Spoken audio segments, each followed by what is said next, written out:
นิยามของความสำเร็จในรูปแบบของทานแม่นหยังสบายดีค่ะพระเจ้าภาคินดาขันธวิไล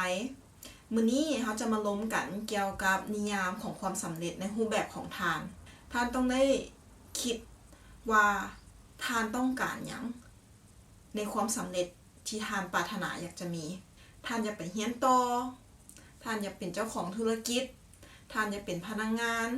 หรือว่าทานอยากหาเงินได้หลายๆทานต้องนิยามตัวนี้ให้ออกแล้วรู้ว่าสิ่งที่ตัวเองต้องการนี่แม่นหยังถ้าหากว่าความสำเร็จของทานเป็นการที่ว่าจะไปเรียนต่ออันนั้นทานต้องได้เลือกว่าทานจะต้องได้อยู่ในสภาพแวดล้อมแบบใดเพื่อจะส่งเสริมให้ทานไปถึงจุดที่ทานหวังได้ไปถึงเป้าหมายที่ทานต้องการถ้าหากว่าทานต้องการที่ว่าจะไปเรียนต่อต่างประเทศแต่ทานอยู่คนเดียวเนาะหรือว่าทานบ่ได้พยายามเฮ็ดให้ตัวเองอยู่นำสภาพแวดล้อมที่ว่าจะส่งเสริมทานไปหาจุดนั้นมันจะเกิดให้มีความท้อแท้จะเกิดให้มีแรงบันดาลใจนี่ลดลงและจะเฮ็ดให้ทานรู้สึกเมื่อยและบ่อยากตามหาความฝันของทานต่อฉะนั้นถ้าหากว่าทานเนาะต้องการที่ว่าจะตามหาความฝันต้องการที่ว่าจะอยู่ในความฝันต้องการประสบความสำเร็จเนาะบาทก้าวหนึ่งก็คือการที่ว่าจะมาเรียนต่อต่างประเทศเพื่อเปิดโอกาสให้ตัวเอง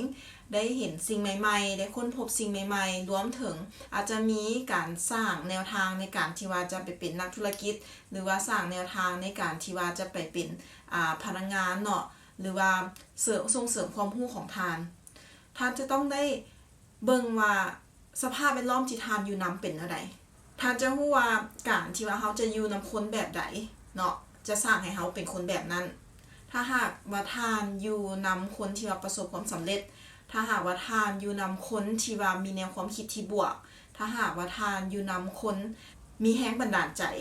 คนที่ว่ามีความกระตือรือร้นในการที่ว่าจะพัฒนาตนเองคนที่ว่าสามารถเรียนด้วยตนเองได้คนที่ว่ามักในการที่ว่าจะพัฒนาหรือช่วยคนอื่นทานก็จะเป็นคนแบบนั้นคนแบบใดก็แล้วแต่เนาะที่ว่าทานอยู่นำทานจะเป็นคนแบบนั้นคือถ้าเขาเปรียบเทียบเวลาที่ว่าเขาย่างขึ้นภูเนาะเขาย่างขึ้นภูเขาฮู้ว่ามันไกลเขาฮู้ว่าเขาอยากไปไสแต่เวลาที่ว่าเขาย่างขึ้นไปแล้วเขาจะต้องได้ลงภูไปอีกแล้วก็ขึ้นไปอีกภูหน่อยนึงเนาะก็คือตัวนี้แม่นเปรียบเทียบให้ทานได้เห็นว่าการที่ว่าเขาย่างไปคนเดียวเนาะเขาจะรู้สึกเมื่อยรู้สึกร้อนรู้สึกบ่อยากไปเนาะท้อแล้วก็บ่ฮู้ว่าตอนใดจะไปฮอดแต่ถ้าหากทานไปกับคนที่ว่าเพิ่นฮู้เพิ่นเคยไปมาแล้วเนาะแล้วทานย่างเคียงคู่ไปกับเพิ่นหรือว่าเพิ่นย่างเคียงคู่ไปกับทานมันจะเฮ็ดให้ทานรู้สึกม่วนซื่นในการที่ว่าจะย่างไปหาเป้าหมายเนาะหรือว่าบ้านที่ว่าทานจะอยู่หรือว่าภูอีกหน่วยนึงที่ว่ามันอาจจะมีวิวที่ว่างามถ้าหากว่าทานย่างไปกับคนที่ว่าบ่อยากไปแล้วก็บ่เคยไปมาก่อนจะเป็นการสวนกันเนาะว่าโอเคเฮาน่าจะกลับเฮาน่าจะบ่ไปรู้สึกเมื่อยเฮาบ่ฮู้ว่ามื้อใดเฮาสิฮอดฉะนั้นเป็นการที่ว่าทานเลือกอยู่กับคนที่ว่าประสบความสำเร็จแล้วในสิ่งที่ว่าทานอยากเป็นในสิ่งที่ว่าทานอยากไปอยู่จุดๆนั้นเนาะจะซอยให้ทานไปได้ไวขึ้นจะซอยให้ทานมีกำลังใจว่าทานมีโอกาสที่จะเฮ็ดได้จะซอยให้ทานเห็นแนวทางจะซอยให้ทานเห็นโอกาสแล้วก็มีความสามารถเพิ่มขึ้นและรวมถึงผู้ที่ว่าเพิ่นประสบความสำเร็จแล้วเนาะเพิ่นได้ผ่านหลายจุดมาหลายกว่าทานคือเพิ่นต้องได้ผ่านความท้อความเมื่อยความหมดหวังแต่ว่าเพิ่นผ่านจุดๆนั้นมาแล้วฉะนั้นแม่นเพิ่นจะมีหลายอย่างเนาะที่ว่าจะสามารถช่วยให้ทานไปหาเป้าหมายของทานได้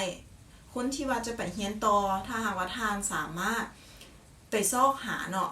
หรือว่าเป็นแลกเปลี่ยนประสบการณ์กับคนที่เคยไปเรียนต่อมาก่อนเนาะก็จะมีหลายเทคนิคเนาะผู้ที่ว่ากับเจ้ายอมที่ว่าจะบอกผู้ที่ว่ากับเจ้ายอมที่ว่าจะช่วยให้ทานได้คิดผู้ที่ว่ากับเจ้ายอมในการที่ว่าจะช่วยให้ทานได้พัฒนาตนเองช่วยให้ทานไปหาเป้าหมายของทาน